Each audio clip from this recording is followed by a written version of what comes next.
Et maintenant, écoutons notre voyant Léo. Bonjour Anso, bonjour cher auditeur. Aujourd'hui, je vais entrer en communication avec un grand auteur. Oui, je rappelle que Léo est aussi médium. Oui, tout à fait Anso. Je vais donc rentrer en contact avec un grand auteur, Pierre Augustin Caron, dit Beaumarchais. Waouh, alors c'est parti. Bonjour, Pierre Augustin Caron. Bonjour, je préfère qu'on m'appelle Beaumarchais si vous le voulez bien. Oui, bien sûr.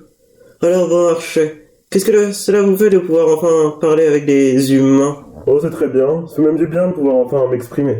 On va maintenant entrer dans le vif du sujet si vous le voulez bien. Oui, bien sûr, bien sûr. Vous êtes donc né dans une famille assez heureuse, si on peut dire. Oui, très. Je peux énormément remercier mes parents pour cela. J'avais 6 sœurs, 3 sont plus âgées que moi. Je suis né le 24 janvier 1732 à Paris. Votre mère est issue de la bourgeoisie et votre père est horloger. Est-ce bien cela? Oui, tout à fait. Mon père, André Charles Caron, était calviniste, mais il a dû se convertir au catholicisme pour exercer sa profession d'horloger sur le royaume de France. Au XVIIIe siècle, il me semble qu'être horloger était un privilège. Oui, c'est un peu comme être joaillier. Les goussets se vendent très cher, mais ils sont très très défectueux. Oui, nous y reviendrons plus tard si vous le voulez bien. Vous avez dit que votre père était calviniste. Qu'est-ce? Le calvinisme est une doctrine théologique protestante et a une approche de la vie chrétienne qui repose sur les principes de la souveraineté de Dieu en toutes choses. Concrètement, Le calvinisme va revendiquer une prédestination, c'est-à-dire le choix libre de Dieu de sauver un homme ou non. en gros, le calvinisme croit en un Dieu qui ne peut être acheté par les actions religieuses pour attirer sa bienveillance. Il ne vous entend pas, Anso. Il ne peut communiquer qu'avec moi, je vous rappelle. Ah oui, désolé. Bon, où en étions-nous? Vous passiez vos soirées avec votre famille, il me semble. Oui, c'est cela. Nous nous amusions à jouer de la musique à l'étage du magasin de mon père. C'est là que nous vivions. C'est là que j'ai appris à jouer d'art. Mon père m'a très vite transmis le goût des lettres. Votre famille semble parfaite. Comment était votre père avec vous? Il était très compréhensif. Il m'a appris de nombreuses choses, mais il me reprochait d'être trop séducteur avec les jeunes clientes. On va maintenant parler de votre première rencontre avec la justice. Pouvez-vous nous la raconter? Oui, bien sûr.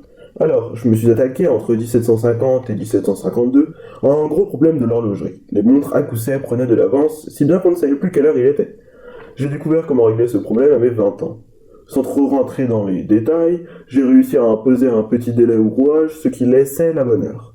Monsieur Le Pote, un autre horloger que je connaissais, est venu me rendre visite à la boutique de mon père. Naïf comme j'étais, je lui ai montré mes schémas et le résultat. Quelques jours plus tard, dans une gazette, le Mercure de France, mon invention apparaît, mais avec comme inventeur ce fameux Monsieur Le Pote.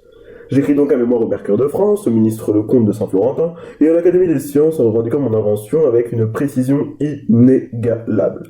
Je vais obtenir justice, même si Monsieur Le Pote était défendu par le roi. Grâce à cela, je vais devenir le fournisseur officiel de Louis XV. Et vous aviez que 20 ans, je le rappelle, hein? Oui, j'étais encore jeune. Ensuite, vous arrivez à vous rapprocher de plus en plus de la noblesse à partir de 1755, en devenant contrôleur de la bouche du roi, il me semble. Oui, j'apportais les plats à table de Louis XV à Versailles. Cela m'a permis de découvrir un monde que je ne connaissais pas. Moi, issu du tiers-état. J'ai par la suite réussi à acheter le fief de Beaumarchais à Monsieur Franquet. En parallèle, j'étais l'amant de sa femme et je me mariai avec elle lorsqu'elle fut veuve. On avait une différence d'âge assez importante, et elle mourra un peu moins d'un an après nos noces. Malgré tout, je voulais paraître aisé, ou du moins le mieux que je pouvais. Mais ma charge à Versailles m'obligeait à arriver en carrosse et m'habiller très bien. Et caetera, et caetera. Peu de temps après, vous êtes devenu professeur de harpe pour les filles de Louis XV. Oui, ces 5 filles s'ennuyaient et quand elles ont appris que j'étais musicien, elles m'ont embauché. Mais je ne suis pas rémunéré, tel était le problème. Vous deviez acheter des instruments et des partitions, je présume. Exact, et cela vaut cher.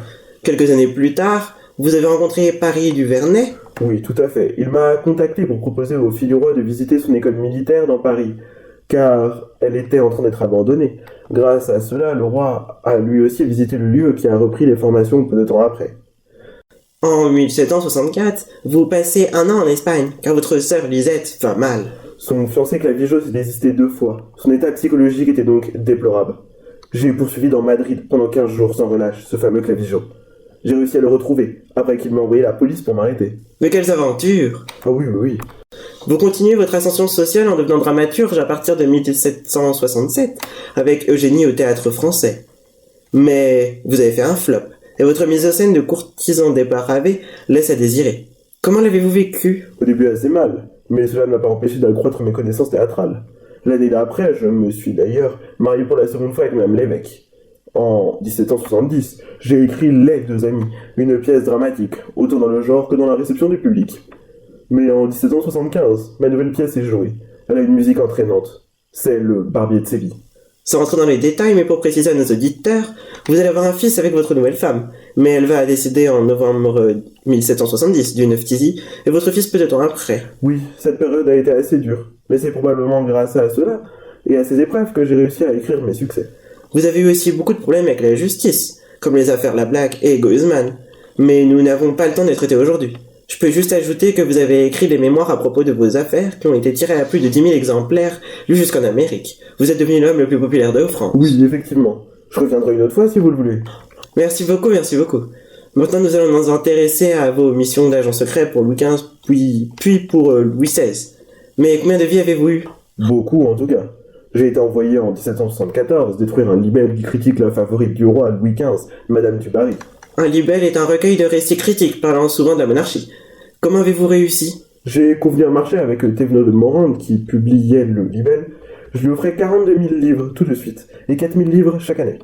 Laurent m'avait promis de me rendre ma charge de lieutenant général et mes droits civiques que j'avais perdu au procès de l'affaire Goezeman, bien que je l'ai gagné. Mais le jour où je reviens en France, Louis XV décède. Tout ce que j'ai fait n'a servi à rien, et Madame du Barry est bannie de la cour par Louis XVI. Ce dernier va m'embaucher à partir de juillet 1774 pour rencontrer Angelucci, qui prépare la publication de pamphlets parlant d'adultère de la reine Marie-Antoinette. J'arrive à rencontrer ce fameux Angelucci, et je lui donne une somme d'argent assez importante pour annuler la publication londonienne. Mais il s'avère qu'il y en avait une autre de prévue à Amsterdam. Je repars le retrouver pour détruire le livre, mais il en manquait 8. Soi-disant, ils étaient de mauvaise qualité, et Angelucci les avait perdus. Mais il s'enfuit à Nuremberg avec pour les faire éditer. Je cours pour le rattraper. Les éditeurs de Nuremberg ont proposé une somme 2 fois plus grande que la mienne à Angelucci. Il n'a pas donc pu refuser. Je le suis donc pendant 7000 km dans tout le Saint-Empire germanique et je finis par rencontrer Marie-Thérèse d'Autriche, l'impératrice d'Autriche. Je vous coupe rapidement, mais est-il vrai que votre nom pendant cette aventure était Monsieur Ronnac? Oui, c'est l'anagramme de Caron. Pour les plus curieux, je finis par attraper Angelucci. Waouh, bravo! Si je vous dis 47 rue Vieille du Temple à Paris, cela vous rappelle quoi? C'était l'emplacement de ma société, Rodrigue Hortalès et compagnie. Et je vais fournir plus de 5 millions de livres d'équipement à l'armée américaine en un an grâce à cette entreprise. Vous avez un peu sauvé la révolution américaine en quelque sorte. Sans vouloir être trop un peu de ma personne, mais oui, c'est vrai. Ma société faisait office de société écran financée par le Royaume de France, qui fournissait les armes aux insurgés américains. Le gouvernement américain remerciait donc Rodrigue Hortalès et compagnie en offrant des matières premières.